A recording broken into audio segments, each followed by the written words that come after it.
صل على سيدنا ومولانا محمد وعلى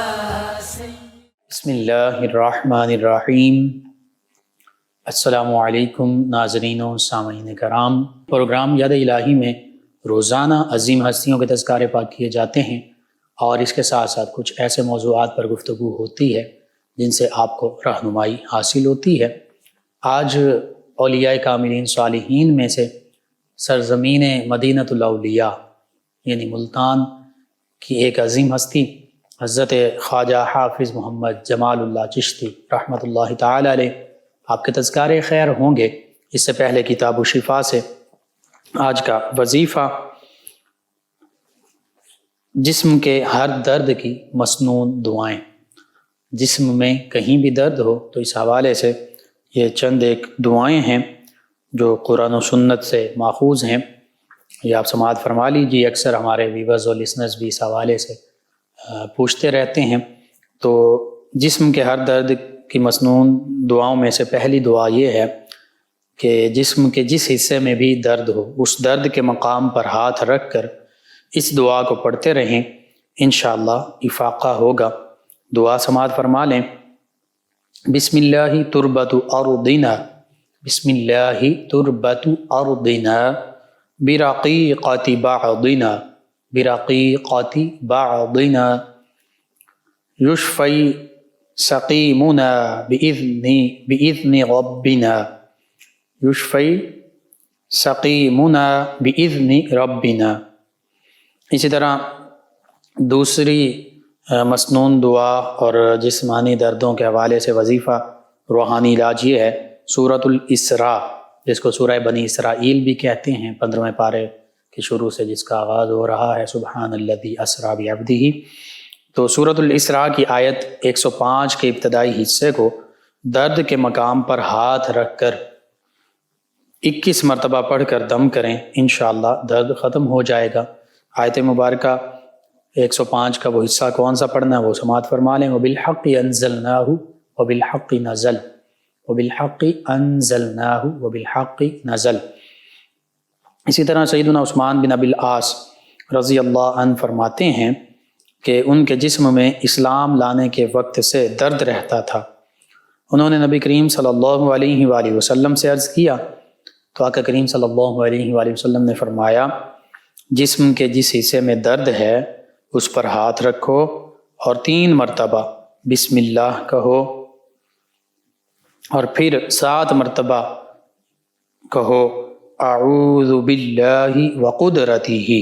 اعوذ باللہ وقدرتہ من شر ما اجد واحاذر، من شر ما اجد واحاذر۔ اس کا ترجمہ یہ ہے، میں اللہ کے جلال اور اس کی قدرت کی پناہ طلب کرتا ہوں اس بیماری کے شر سے جو مجھے اس وقت لاحق ہے اور جس کے آئندہ ہونے کا خدشہ ہے۔ تو ہر قسم کی بیماریوں کے حوالے سے جو لاحق ہے یا آئندہ لاحق ہو سکتی ہے، اللہ کی قدرت کی پناہ مانگ لینا، یہ حدیث مبارکہ میں صحیح مسلم میں یہ روحانی علاج، یہ پوری روایت جو ہے، واقعہ جو ہے یہ موجود ہے۔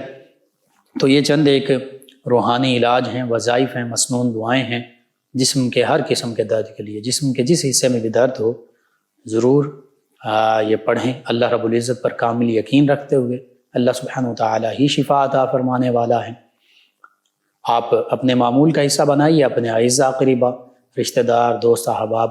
پڑوسیوں، محلہ دار، امت مسلمہ تک پہنچائیے۔ میرے آپ کے ہمارے بتانے سے ہمارے کسی بھی مسلمان بہن بھائی، کسی مسلمان فرد کا فائدہ ہوتا ہے تو انشاءاللہ یہ ہمارے لیے بھی دین و دنیا آخرت میں بھلائی، فائدہ، نجات اور شفا کا باعث ہوگا۔ اللہ سبحانہ وتعالی ہمیں دین و دنیا آخرت کی بھلائیاں عطا فرمائے، آسانیاں عطا فرمائے، ہمیں آسانیاں بانٹنے والا بنائے، مشکلات سے ہماری حفاظت فرمائے، آمین۔ جی ناظرین و سامعین، حضرت خواجہ حافظ محمد جمال اللہ چشتی رحمۃ اللہ تعالی علیہ، آپ کی حیات، آپ کی خدمات اور تعلیمات کے حوالے سے بات ہوگی۔ اولیاء اللہ کا قرب حاصل کرنے والے لوگ ہیں اور اللہ کے نیک بندے ہیں، تمام ایمان والے وہ اللہ کے دوست ہیں اس حوالے سے کہ ان کا ایمان کا رشتہ اللہ رب العزت سے جڑا ہوا ہے۔ ہاں، اب وہ ایمان کی کیفیت کیا ہے، اللہ پر کامل یقین کتنا ہے، توکل کتنا ہے، بھروسہ کتنا ہے، خشیت الہی کا پیکر کیسے ہے، تقوی اپنانے والا ہے یا نہیں، صرف ظاہری تقوی کا پیکر ہے یا ظاہری اور باطنی جو دل کا تقوی ہے اس کا بھی پیکر ہے، یہ ہم نے دیکھنا ہے۔ ہر بندہ مومن، میں آپ ہم سب اپنا احتساب کر سکتے ہیں کہ ہم اللہ رب العزت کے احکام کی تعمیل کتنی کرتے ہیں اور احکام سے روگردانی کتنی کرتے ہیں، ہم اللہ رب العزت کی بارگاہ میں محو کتنا ہوتے ہیں اور منہ کتنا موڑتے ہیں۔ یہ ہر انسان اپنا جائزہ لے سکتا ہے، اپنا احتساب کر سکتا ہے۔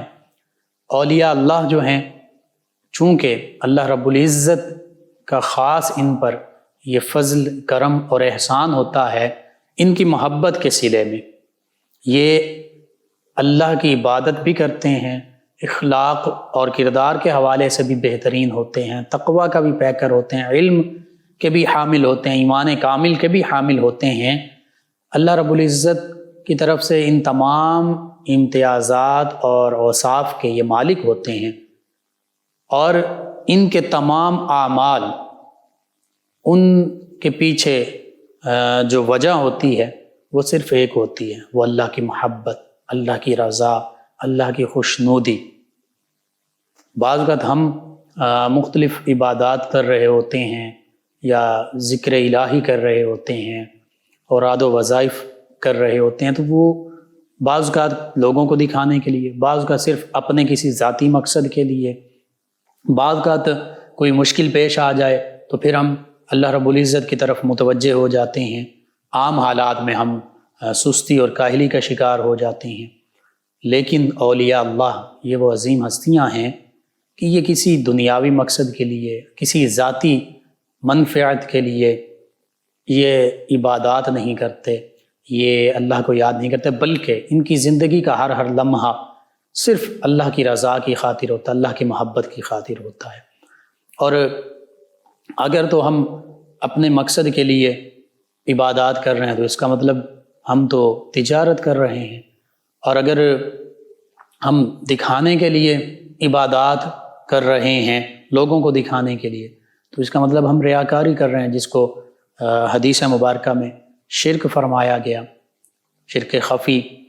تو یوں ہر بندہ مومن اپنا جائزہ لے سکتا۔ ہاں، اولیاء اللہ ہوتے ہی وہی ہیں جو خالصتاً فاعبد اللہ مخلصا لہ الدین، اللہ نے فرمایا کہ تم اللہ کے لیے دین کو خالص کرتے ہوئے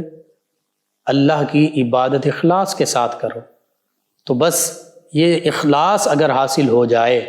تو پھر بندہ مومن اللہ کا مقرب بندہ بن جاتا ہے، اللہ کا محبوب بندہ بن جاتا ہے۔ اور اخلاص، خلوص نیت، یہ اس وقت حاصل ہوتا ہے جب ہر عمل، بندہ مومن کا ہر نیک جائز عمل، چاہے وہ عبادات سے متعلق ہے، معاملات سے متعلق ہے، اخلاقیات سے متعلق ہے، حتیٰ کہ اقتصادیات، معاشیات، سیاسیات سے متعلق ہے، وہ اللہ کی رضا کی خاطر ہو، تو پھر وہ اللہ کی بارگاہ میں وہ عمل بھی محبوب ہوتا ہے، پسندیدہ ہوتا ہے، پیارا ہوتا ہے، اور وہ اللہ کا بندہ بھی اللہ کا محبوب بن جاتا ہے۔ آج ضرورت اس امر کی ہے کہ ہم جب نماز ادا کریں، جب ہم روزے رکھیں، چاہے فرائض روزے ہیں، فرض روزے ہیں یا نفلی روزے ہیں، اسی طرح صدقہ خیرات کریں، چاہے وہ صدقات واجبہ ہیں، یعنی زکوٰۃ، عشر، صدقہ فطر، یا صدقات نافلہ ہوں، دیگر صدقہ خیرات ہوں، جو بھی عمل، حتیٰ کہ ہم اپنے اخلاق اور کردار کو سنوار رہے ہوں، اپنے اندر کوشش کر رہے ہوں کہ جو ہمارے اندر برے خصائل ہیں، بری عادات ہیں، وہ ختم ہو جائیں اور خصائل حمیدہ ہمیں حاصل ہو جائیں۔ خصائل سیئہ جو ہیں، برے کام جو ہیں، بری عادات جو ہیں، برے اخلاق جو ہیں، وہ مٹ جائیں، اور ان کی جگہ خصائل حمیدہ، نیک اچھے اخلاق اور اعمال وہ ہماری زندگی کا حصہ بن جائیں، تو سبھی اعمال کرتے ہوئے ہم کسی کے ساتھ بھلائی کا معاملہ کر رہے ہیں، ہم صدقہ خیرات کر رہے ہیں، ہم عبادات کر رہے ہیں، ہم دنیاوی معاملات، تجارت ہے، نکاح ہے، دیگر معاملات ہیں، یہ کر رہے ہیں قرآن و سنت کی تعلیمات کے مطابق، تو پھر یہ بظاہر دنیاوی معاملات ہیں، لیکن حقیقت یہ اگر اخلاص کے ساتھ ہم یہ عمل بھی سر انجام دیتے ہیں، رزق حلال کمانا بھی، تو یہ بھی عبادت بن جاتا ہے۔ تو بس ضرورت آج اس امر کی ہے کہ ہم ان معمولات، عبادات، اخلاقیات کی کوشش کرتے ہیں کہ ہم میں بہتری آ جائے، لیکن جب ہم یہ بہتری کی کوشش کرتے ہیں تو نیت صرف یہ ہو کہ ان تمام چیزوں سے ہمارا رب اللہ وحدہ لا شریک وہ راضی ہو جائے، بس اس کی رضا، اس کی خوشنودی ہمیں مل جائے اور اس کی محبت کامل جو ہے وہ ہمیں نصیب ہو جائے، لوگوں سے واہ واہ ان کی زبان پر نہ ہو، وہ مقصود نہ ہو کہ لوگ کہیں یہ بڑا نماز پڑھنے والا ہے، یہ بڑا زکوٰۃ دینے والا ہے، یہ بڑا صدقہ خیرات کرنے والا ہے، یہ بڑا سخی ہے، یہ بڑا عالم ہے، یہ بڑا شہید ہے، یہ فلاں ہے۔ اولیاء کاملین صالحین کی زندگیوں کی ایک اگر بڑی وجہ سمجھتے ہیں، اگر جاننا چاہتے ہیں کہ انہیں یہ مقام کیسا ملا، تو وہ یہی اخلاص ہے، خلوص نیت ہے، ہر کام صرف اور صرف اللہ کی رضا اور خوشنودی کے لیے کرتا۔ انہی اولیاء کاملین صالحین میں سے ایک عظیم ہستی ہیں خواجہ خواجگان حضرت حافظ محمد جمال اللہ چشتی رحمۃ اللہ تعالی علیہ۔ چونکہ ملتان سے آپ کا تعلق ہے، تو ملتان بہت قدیم شہر ہے، اتنا قدیم شہر ہے کہ سکندر اعظم سے لے کر نواب آف بہاولپور، نواب صادق خان تک مختلف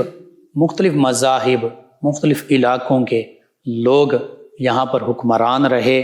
بہت سے بادشاہ آئے، سلاطین آئے، تخت نشین آئے، مگر اکثر کے نام جو ہیں وہ مٹ گئے، وہ تاریخ میں بھی موجود نہ رہے، کوئی نام لینے والا نہ رہا۔ لیکن جو اولیاء اللہ ملتان کی سرزمین پر تشریف لائے، تو آج بھی پوری دنیا میں ان کا نام لیا جاتا ہے، ان کی خدمات، ان کی حیات، ان کی تعلیمات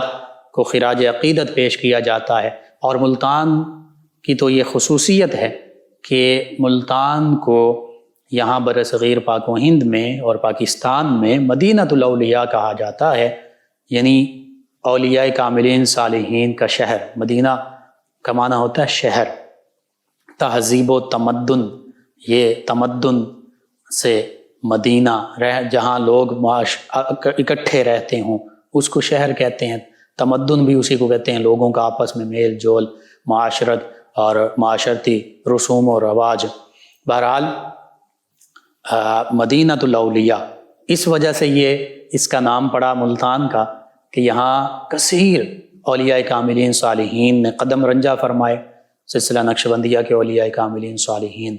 سلسلہ قادریہ کے، اور بالخصوص سلسلہ سہروردیہ کے اولیاء کاملین صالحین کا یہ مرکز رہا۔ حضرت خواجہ بہاؤدین زکریا ملتانی علیہ رحمہ، حضرت شاہ رکن عالم ملتانی علیہ رحمہ، اسی طرح دیگر اولیاء کاملین صالحین۔ اور سلسلہ سہروردیہ کا تو یہ جو دو ہستیوں کا میں نے ذکر کیا، ان کے حوالے سے صدیوں یہ مرکز رہا، گہوارہ رہا، آج بھی اگرچہ ہے، لیکن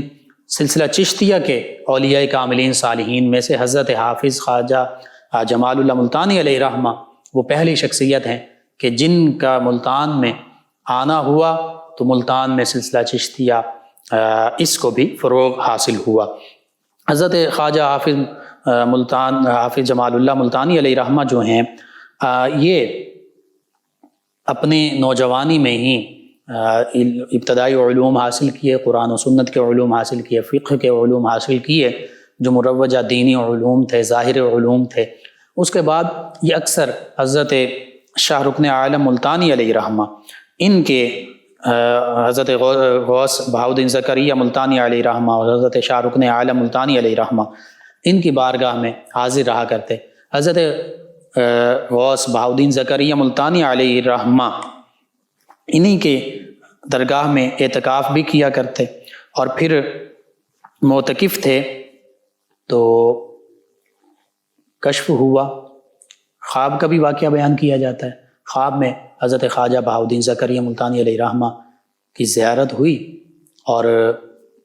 انہوں نے یہ فرمایا، حضرت خواجہ نور محمد مہاروی علیہ رحمہ وہ بھی موجود ہیں خواب میں، اور ان کی دونوں یہ ہستیاں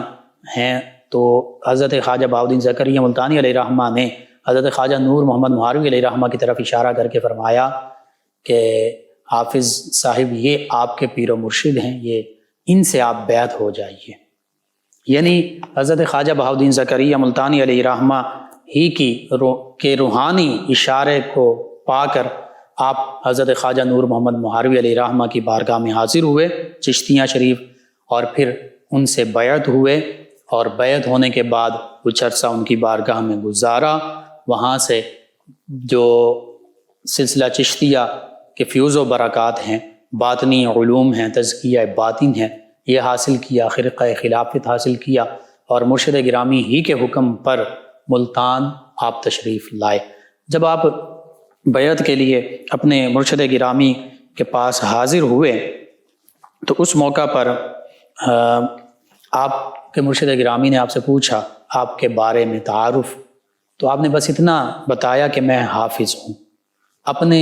جو دیگر دینی تعلیمات آپ نے حاصل کی تھیں، علم دین حاصل کیا تھا، آپ بہت بڑے عالم تھے، اس حوالے سے خاموش رہے۔ تو اس موقع پر وہاں ایک اور عالم دین مولانا محمد حسن بہاولپوری علیہ رحمہ یہ بھی موجود تھے۔ انہوں نے حضرت خواجہ نور محمد مہاروی علیہ رحمہ جو سلسلہ چشتیہ میں بہت بڑا مقام رکھتے ہیں، حضرت شاہ سلیمان تونسوی علیہ رحمہ کے بھی یہ مرشد گرامی ہیں، قبلہ عالم آپ کا لقب ہے۔ تو قبلہ عالم سے انہوں نے عرض کیا مولانا محمد حسن بہاولپوری علیہ رحمہ نے کہ حضور یہ تو بہت بڑے عالم دین بھی ہیں اور بہت ذہین اور فتین بھی ہیں، ملتان میں یہ میرے کلاس فیلو بھی رہے ہیں، مباحث اور مناظرے میں کوئی بھی ان کا مقابلہ نہیں کر سکتا تھا، تمام علوم میں اللہ تعالیٰ نے ان کو بڑی وسعت عطا فرمائی ہے۔ تو قبلہ عالم حضرت خواجہ نور محمد مہاروی علیہ رحمہ نے فرمایا کہ حافظ صاحب آپ نے اپنا علم مجھ سے کیوں چھپایا، کیوں پوشیدہ رکھا؟ تو یہ کہنے لگے، انہوں نے عرض کیا حضور غریب نواز مجھے ڈر تھا اور میں نے یہ سن رکھا تھا کہ اہل اللہ عام طور پر علماء سے اجتناب کرتے ہیں، اور یہی ڈر تھا کہ کہیں ایسا نہ ہو کہ میں یہ بتاؤں کہ میں عالم بھی ہوں تو آپ مجھے شرف بیعت سے مشرف نہ فرمائیں۔ تو اس پر حضور قبلہ عالم نے فرمایا کہ کار ما بر عالمہ است جاہلا را در این راہ دخل نیست، اور کار ما علماء می دانند جاہلا کار ما نمی فہمند، کہ ہمارا کام تو ہے ہی علماء کرام سے، اور جاہلوں کو تو اس راستے میں کوئی دخل ہی نہیں ہے، اور فرماتے ہیں کہ علماء کرام ہی ہمارے کام کو بہتر جانتے ہیں اور جاہل لوگ ہمارے کام کو نہیں سمجھ سکتے۔ یہ حقیقت ہے کہ جو طریقت، معرفت، حقیقت جو شریعت ہی کے تابع ہے، شریعت پر اخلاص سے عمل کرنے ہی کا نام ہے، جو تزکیہ باطن کا نام ہے، جس کو حدیث مبارکہ میں احسان سے تعبیر فرمایا گیا ہے، عام طور پر جو کم علم لوگ ہوتے ہیں یا سطحی علم رکھنے والے ہوتے ہیں یا جنہیں اس علم کا پتہ نہیں ہے، وہ یوں ہی اعتراضات اٹھا دیا کرتے ہیں۔ تو یہاں پہ بھی جاہل سے مراد یہی ہے کہ جو لوگ تزکیہ باطن، علم احسان اور اس اخلاص کے علم کو نہیں جانتے، وہ ان لوگوں پر جو حقیقی اولیاء کاملین صالحین ہیں ان کا ذکر ہو رہا، ان پر وہ اعتراضات کرتے ہیں۔ بہرحال آپ نے یہ فرما دی، اور حقیقت بھی یہی ہے کہ جو ظاہری علوم جاننے والے ہیں وہ زیادہ باطنی علوم کے جاننے والے بن سکتے ہیں، اور ان کے لیے زیادہ ضروری ہے۔ حضرت امام مالک علیہ رحمہ نے اسی حوالے سے تو فرمایا تھا کہ جس نے علم ظاہر تو حاصل کیا، فقہ کا علم حاصل کیا، لیکن علم باطن حاصل نہیں کیا، اس کے بارے میں فرمایا کہ ظاہر علم حاصل کیا، باطن حاصل نہیں کیا، تو ہو سکتا ہے کہ وہ بے عملی میں پڑ جائے۔ اور فرمایا کہ جس نے صرف باطن کا علم تو حاصل کیا، علم ظاہر قرآن و سنت، حدیث اور فقہ کا علم نہیں ہے اس کے پاس، تو ہو سکتا ہے کہ وہ زندیق ہو جائے، بے دین ہو جائے۔ ہاں فرمایا جس نے دونوں علوم کو جمع کر لیا، ظاہری علم بھی حاصل کر لیا جسے کتاب و حکمت قرآن میں فرمایا گیا، اور باطنی علم بھی حاصل کر لیا گیا، جسے تزکیہ قرآن پاک نے فرمایا، تو حضرت امام مالک علیہ رحمہ فرماتے ہیں کہ وہ محقق ہوا، یعنی اس نے حق ادا کر دیا۔ تو یوں حقیقت یہ ہے کہ ظاہری علم بھی ہمیں حاصل کرنا چاہیے، قرآن و سنت کا علم، تفسیر، تفسیر، حدیث، اصول حدیث، فقہ، اصول فقہ، اور اس کے ساتھ ساتھ باطنی علوم یعنی تزکیہ باطن، اپنے قلوب کو، اپنے باطن کو غیر اللہ کی محبت سے پاک کر دیا جائے، ما سوی اللہ سے اس کو پاک کر دیا جائے، اس کو اللہ کی یاد میں ہمارے قلب و روح جو ہیں وہ اللہ کی یاد میں مشغول ہوں، صرف زبانی دعوے نہ ہوں، صرف زبانی کلامی ذکر اذکار نہ ہوں۔ زبانی اس کا بھی ثواب ہے، منع نہیں ہے، بڑی اچھی بات ہے، لیکن اس کے پیچھے اخلاص نیت ہو، خلوص نیت ہو، دل اقرار باللسانی و تصدیق بالقلب، سادہ الفاظ میں یوں سمجھ لیجئے ایمان یہی تو ہے، زبان کے ساتھ بھی اقرار کرنا اور دل کے ساتھ تصدیق کرنا، یعنی ہم جو بھی عمل کر رہے ہوں اگرچہ وہ زبان اس پہ نماز ہے، دیگر اللہ کا ذکر ہے، کلمہ طیبہ کا ورد ہے، کوئی بھی نفی اسبات ہیں، زبان کے ساتھ بھی ضروری ہے کریں، بہت اس کا بھی اجر و ثواب ہے، لیکن اس کے ساتھ وہ جو تصدیق قلبی ہے، دل کا بھی کامل یقین ہو اللہ رب العزت کی ذات پر، اللہ کو جس اسماء مبارکہ سے ہم یاد کر رہے ہیں، قرآن مجید فرقان حمید کی تلاوت کر رہے ہیں، کوئی بھی اوراد و وظائف ہیں، کوئی بھی عبادت ہے، تو اس میں ظاہری جو عبادت کی ضرورت ہے وہ بھی پوری ہو، اور اس کے ساتھ ساتھ خشوع و خضوع، اخلاص نیت یہ بھی ضروری ہے۔ تو ان دونوں کا مجموعہ جب مل جاتا ہے تو پھر وہ انسان محقق ہو جاتا ہے، وہ حق پر ہوتا ہے۔ یہ سیدنا امام مالک علیہ رحمہ فرما رہے ہیں، اور یہی اولیاء کاملین صالحین ان کا شیوا رہا ہے۔ حضرت خواجہ نور محمد مہاروی علیہ رحمہ سے فیوز و برکات حاصل کرنے کے بعد، خلافت حاصل کرنے کے بعد آپ ملتان واپس تشریف لے آئے۔ ملتان میں درس و تدریس بھی فرماتے رہے، آپ کے پاس دور دراز سے طلباء جو ہیں، اسٹوڈنٹس جو آتے اور قرآن و سنت اور دیگر علوم سیکھتے، اور اس کے ساتھ ساتھ آپ ریاضات اور مجاہدات میں بھی مشغول رہتے۔ تو یوں علم ظاہر و باطن کا آپ مجموعہ تھے۔ یہ آج کے دور کی بھی ضرورت ہے کہ آج کے علماء جو ہیں وہ علم باطن حاصل کریں، اور جو علم باطن حاصل کر رہے ہیں وہ علم ظاہر بھی حاصل کریں۔ یہ دونوں چیزیں ضروری ہیں، لازم و ملزوم ہیں۔ آپ کے علم کی عظمت یہ تھی کہ علامہ عبدالعزیز پرہاروی علیہ رحمہ جو علماء ہیں اور جو دینی مدارس کے طلباء ہیں وہ جانتے ہیں علامہ عبدالعزیز پرہاروی علیہ رحمہ کے بارے میں، یہ خود بھی بہت ذہین و فطین تھے۔ النبراس اور اس طرح درس نظامی کے حوالے سے بھی ان کی خدمات ہیں، دین کے حوالے سے ان کی کتب ہیں۔ تو یہ کہتے ہیں کہ جب ہمیں کسی خود اتنے ذہین و فطین ہونے کے باوجود حضرت حافظ جمال اللہ ملتانی علیہ رحمہ کی ذہانت، فطانت، ان کے علمی مقام کے بارے میں فرماتے ہیں کہ جب ہمیں کسی مسئلے میں انتہائی مشکل کا سامنا ہوتا، خواہ کسی بھی علم سے متعلق ہوتا، علم تفسیر، اصول تفسیر، حدیث، اصول حدیث، فقہ، منطق، فلسفہ، بلاغت، کوئی بھی علم ہے، علم الفرائض بھی جانتے تھے، میراث کا علم، تو کہتے ہیں کہ خواہ وہ سوال، وہ مسئلہ کسی بھی علم سے متعلق ہوتا، آپ اس کی ایسی خوبصورت اور واضح تقریر فرماتے، یعنی اس کا حل ارشاد فرماتے کہ ذہن کے دریچے کھل جاتے۔ اور آپ شیخ اکبر محی الدین ابن عربی علیہ رحمہ اور حضرت علامہ مولانا عبد الرحمن جامی علیہ رحمہ کی تصانیف کو بہت پسند کرتے تھے۔ نفحات الانوس، مثنوی، مواحع، فقرات، اشعۃ اللمعات، فصوص الحکم، یہ آپ کی پسندیدہ کتب تھیں، اور یہ آپ کے مطالعے میں بھی رہتی تھیں اور ان کا درس بھی جاری رہتا تھا۔ اسی طرح وحدت الوجود کے بارے میں آپ سے مرید اور شاگرد جو پوچھتے، جب آپ ان کو پڑھاتے تو پیچیدہ اور مشکل مسائل اور سوالات وہ آسان انداز میں بیان فرماتے، کہ وہ فرماتے ہیں کہ عقل، ذہن اور فکر متحیر رہ جاتی، اور فرماتے ہیں کہ مجھے اپنی زندگی کی قسم ہے کہ آپ علم کا بحر ذخار تھے، ادنا سے ادنا الفاظ سے مختلف اقسام کے علوم اور معانی اس کا آپ استنباط کر لیتے تھے۔ یہ اللہ تعالیٰ نے آپ کو صلاحیت عطا فرمائی تھی، اور انداز تدریس ایسا حسین اور دلکش تھا کہ تفصیل سے وضاحت فرماتے اور موضوع کو عام فہم بنا کر مثالوں سے سمجھاتے تھے کہ نہایت کند ذہن طالب علم بھی بخوبی سمجھ لیتا تھا۔ اللہ رب العزت نے، اور پھر اس کے ساتھ ساتھ آپ جرأت و بہادری کا پیکر بھی تھے، اس حوالے سے بھی گفتگو ہوگی۔ اللهم صل على سيدنا ومولانا محمد وعلى سيدنا۔ آپ سماعت فرما رہے ہیں پروگرام یاد الہی۔ ناظرین سامعین، حضرت خواجہ حافظ جمال اللہ ملتانی علیہ رحمہ عالم ظاہر بھی، عالم باطن بھی، اللہ کے ولی بھی، عالم دین بھی، اور اس کے ساتھ ساتھ مجاہد بھی اور غازی بھی۔ آپ کے عہد مبارکہ میں، آپ کے دور میں جب سکھوں نے ملتان پر حملہ کیا تو قلعہ میں رہتے ہوئے، ملتان کا قلعہ جو ہے اس کے اندر رہتے ہوئے، قلعہ بندی کرتے ہوئے آپ اور دیگر مسلمان جو ہیں انہوں نے سکھوں کا بھرپور مقابلہ کیا۔ آپ ضرب و حرب کے شاہ سوار بھی تھے، اور ایسا مقابلہ کیا کہ سکھوں نے آ کر محاصرہ کیا۔ کئی دنوں تک وہ مختلف شدت کے حملے کرتے رہے، لیکن بالآخر انہیں اپنا محاصرہ اٹھانا پڑا اور ناکام و نامراد واپس لوٹنا پڑا۔ یوں آپ کی زندگی میں سکھ کبھی بھی ملتان پر قابض نہ ہو سکے۔ تو یوں سکھوں نے جب زبردست تیاری کے ساتھ ملتان پر حملہ کیا تو اس وقت لوگوں میں پریشانی پھیل گئی، حتیٰ کہ بعض لوگوں نے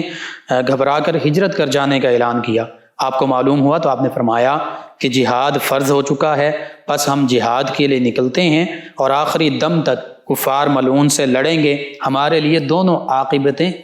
محمود ہیں، غزہ یا شہادت، یعنی یا غازی ہوں گے یا شہید ہو جائیں گے، دونوں یہ ہمارا انجام ہمارے لیے بہتر ہیں، پسندیدہ ہیں، محبوب ہیں۔ اور اسی رات جب سکھوں نے نقب لگایا، زوردار حملہ کیا تو قلعے کا ایک برج گرا، وہ لوگ قلعے میں داخل ہوئے تو ہر طرف خوف و ہراس پھیل گیا، حتیٰ کہ وہ لوگ جو کہ سب سے زیادہ بہادری اور دلیری کا دعویٰ کرتے تھے وہ بھی کانپنے لگے۔ لیکن اس موقع پر آپ دوڑتے ہوئے آئے اور دوڑ کر سب سے پہلے اس جگہ پہنچے۔ آپ کے ہاتھ میں تیر بھی تھے، تلوار بھی تھی، کمان بھی تھی۔ آپ نے بہت جرأت اور بہادری سے مقابلہ کیا، حتیٰ کہ ان لوگوں کا منہ پھیر دیا اور ان کو وہاں سے بھاگنے پر مجبور کر دیا۔ تو آپ تیر اندازی، شمشیر زنی، حرب کے جتنے معمولات ہیں ان میں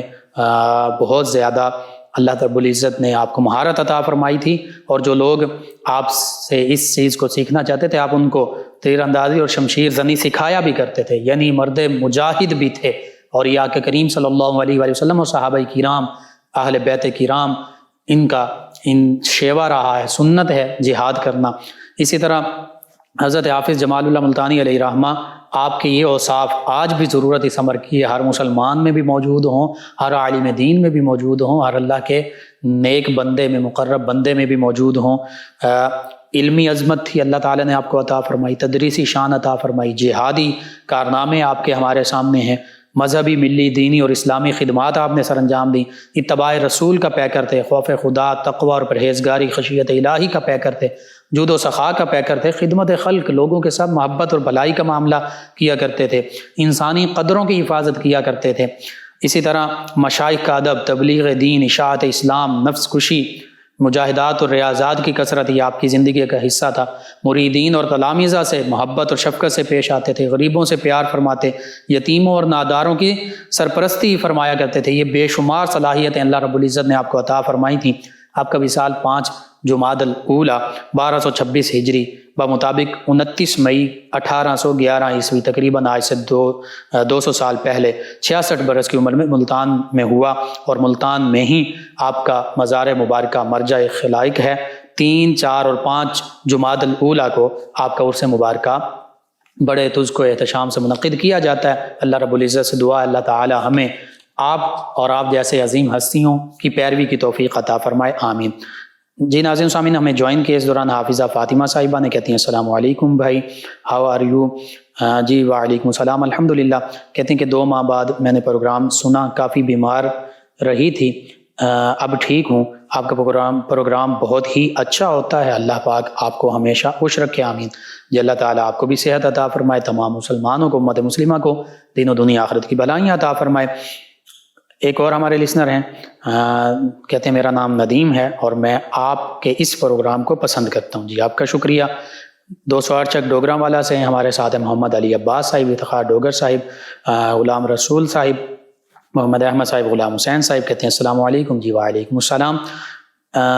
ایک اور لسنر ہیں ہمارے ساتھ علی رضوان صاحب فیصل آباد سے، اور یہ کہتے ہیں لقمان بھائی اللہ آپ کو اور آپ کے گھر والوں کو اپنے حفظ و امان میں رکھے، آمین۔ اور آپ کا پروگرام بہت اچھا ہے، جی شکریہ آپ کا، اللہ تعالیٰ آپ کو بھی حفاظت میں رکھے، تمام مسلمانوں کو بھی۔ غلام دستگیر صاحب ہیں ہمارے ساتھ، عدنان صاحب ہیں، قمر علی صاحب ہیں، ساجد ظہور صاحب ہیں، فیصل ایاز صاحب ہیں، جنید سجاد صاحب، آپ کا شکریہ۔ کومل افتخار صاحبہ ہیں، انہوں نے ہمیں جوائن کیا، کہتی پروگرام بہت اچھا ہوتا ہے، ہم روزانہ سنتے ہیں۔ جی آپ تمام ویورز کا، آپ تمام لسنرز کا شکریہ، آپ ہمیں جوائن کرتے ہیں۔ اکثر صاحبہ نے سیدہ مریم سلام اللہ علیہا، جو سیدنا عیسیٰ علیہ السلام کی والدہ ماجدہ ہیں، ان کے والد کے حوالے سے پوچھا کہ نبی تھے یا اللہ کے نیک بندے تھے۔ اس حوالے سے غالباً یہ نبی نہیں تھے، عمران ان کا نام ہے، لیکن میں مزید اس پر پڑھ لوں گا، دیکھ لوں گا، اگر اس حوالے سے مجھے اور کچھ ملا تو میں آپ کو ضرور عرض کر دوں گا۔ جی ناظرین و سامعین، آپ کا شکریہ کہ آپ ہمیں جوائن کرتے ہیں، اپنے فیڈ بیک سے آگاہ کرتے ہیں۔ پروگرام یاد الہی کا وقت ختم ہو جاتا ہے، انشاءاللہ کل صبح دوبارہ آپ سے ملاقات ہوگی۔ پروگرام یاد الہی میں اپنے میزبان محمد لقمان رضا اور ہماری ٹیم کو اجازت دیجیے، اللہ نگہبان۔ اللہم صل علی سیدنا و مولانا محمد